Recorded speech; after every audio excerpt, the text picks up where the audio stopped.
Bonsoir à toutes et à tous, il est l'heure de l'info toute image. Dans l'actualité de ce samedi 26 juillet, le quartier de La Rochotte à Chaumont continue d'évoluer à travers divers projets, tels que la construction d'une nouvelle école ou encore un parcours de mobilité douce. Ce lundi 21 juillet, le président du département de la Haute-Marne est venu constater l'avancée des travaux. Ils étaient sur la scène du Musical-été début juillet. Franck des To Be Free et Chris de J-Squad se retrouvent régulièrement sur scène avec leur projet Génération Boys Band. Plus qu'un groupe, ils préparent un album.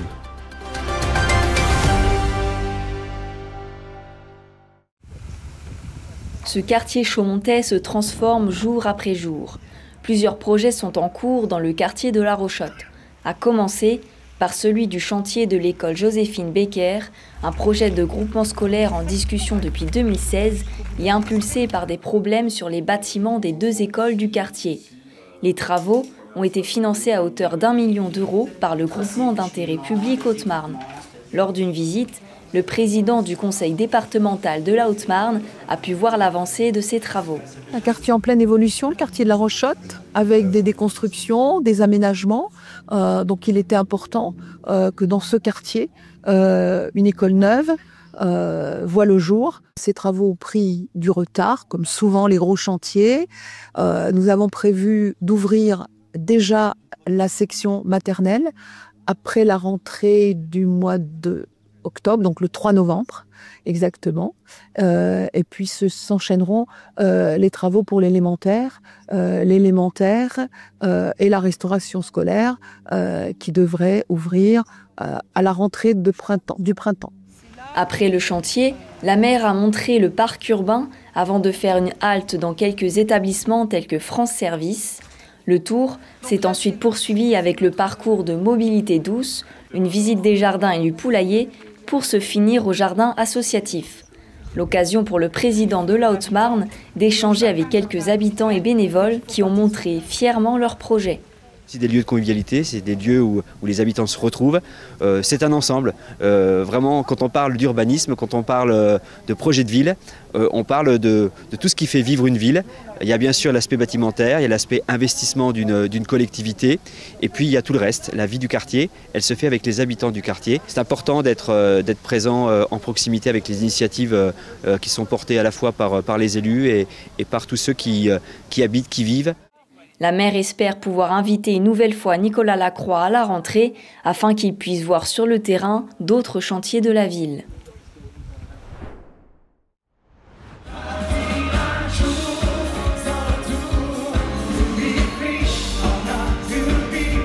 Ils ont fait danser toute une génération. Franck des To Be Free et Chris de J-Squad forment aujourd'hui une partie de Génération Boys Band, des icônes des années 90 réunies sur scène pour faire vibrer le public au rythme des hits cultes.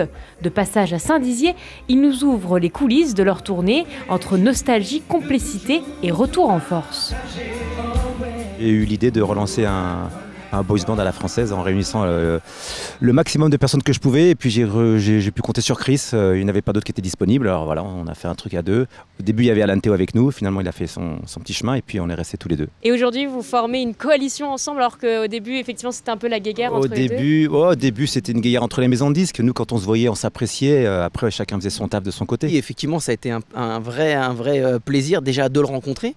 Mais autrement que dans le cadre de l'époque où on était effectivement surmené, surbooké. Et là, c'était plus. Moi, j'étais en mode un peu impressionné parce que c'est quand même To Be Free, tu vois. Donc, 2015, on a commencé à vraiment bosser sur Génération Boys Band et ça a donné ce que ça a donné 10 ans plus tard.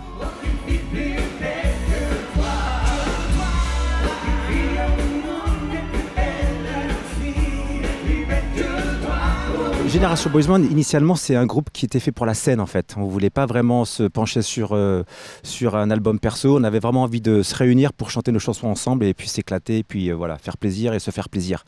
Aujourd'hui, il se trouve qu'après plus de 10 ans, on a décidé de faire un album.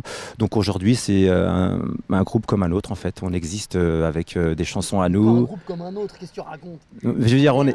Non, mais on n'est plus une formation d'anciens leaders de quoi que ce soit. On est juste un groupe qui avons fait un album et on s'est fait plaisir en fait. Ça, on est vraiment des ados dans des corps d'adultes, c'est tout à fait ça. Donc adolescent, le nom de l'album est parfait. Et comment on a travaillé sur cet album, on s'est vraiment fait plaisir. Déjà, on a mis 1 an et demi pour le faire. Et on a voulu vraiment présenter quelque chose dont on est fier. C'est assez rare en fait de pouvoir être le maître de son projet et d'en sortir quelque chose dont on peut dire on est fier de tout. Il n'y a pas une seule virgule qui nous plaît pas, il n'y a pas un truc, voilà, on a été jusqu'au bout, au bout de ce qu'on voulait faire. On a fait des trucs vraiment langoureux, nostalgiques, avec des cordes, des pianos. On s'est vraiment fait plaisir sur les voix, on a fait ressortir les mélodies. Et c'était vraiment ça la priorité. C'était pour vous ou pour les fans ? C'était pour nous et les fans. C'était pour se faire plaisir et pour faire plaisir. Dans l'album, on a aussi 4 titres inédits que Chris a composés. En partie, ouais. Donc on a vraiment voulu prendre le temps de faire les choses et de se faire plaisir, tout simplement. On avait envie de ça aujourd'hui. Jurer de toujours tout partager. Oh ouais, pour la première fois. Oui, pour la première fois.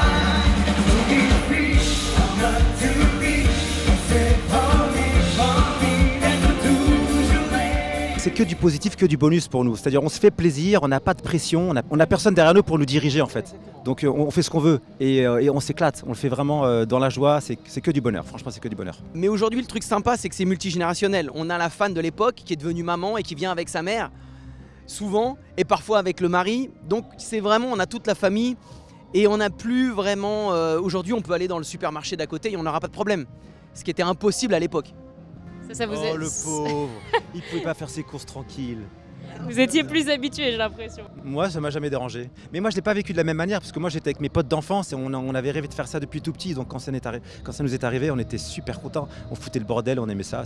C'est génial pour nous. Est-ce que cet album, ça ouvre aussi des tournées, d'autres choses ? Qu'est-ce que vous avez de prévu ensuite ? Pour le moment, c'est vrai qu'on est en pourparlers pour savoir déjà si on fait une sorte de test à la rentrée à Paris, c'est-à-dire faire un petit showcase. Parce qu'il faut présenter l'album à la presse et puis éventuellement faire une petite tournée acoustique, ça nous ferait plaisir.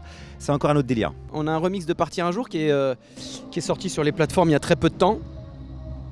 Et peut-être en instance de passer en radio, on ne sait pas encore. Mais on va voir. En tout cas, là pour le coup, il y a un vrai revival qui se passe autour des boys bands. Et ça nous met du vent dans les voiles, on va dire. Dernière question, peut-être un peu plus sympa. Je voulais vous demander vos playlists du moment, vos artistes du moment, vous écoutez quoi ? Vous vous inspirez de quoi ? Nous, on écoute des trucs à l'ancienne un peu parce que c'est ce qui nous fait vibrer et c'est un peu le constat que je fais aujourd'hui sans dénigrer la musique qu'il y a, mais comme on entend tout le temps la même chose et on nous propose tout le temps la même chose, je trouve qu'on a perdu beaucoup en choix d'écoute. Moi, pareil, moi j'ai une playlist un peu 80 avec de la funk, avec de la new jack. Et sinon, non, mais il y a des artistes du moment que j'aime bien. Amir, j'aime bien. J'aime bien ses mélodies, j'aime bien sa voix. J'aime bien Bruno Mars.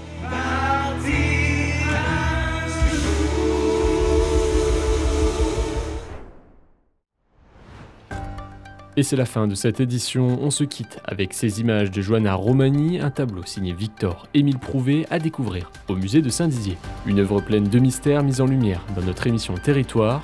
L'épisode complet est à retrouver sur puissancetélévision.fr. Tout de suite vous retrouverez la météo. Bonne soirée sur Puissance Télévision.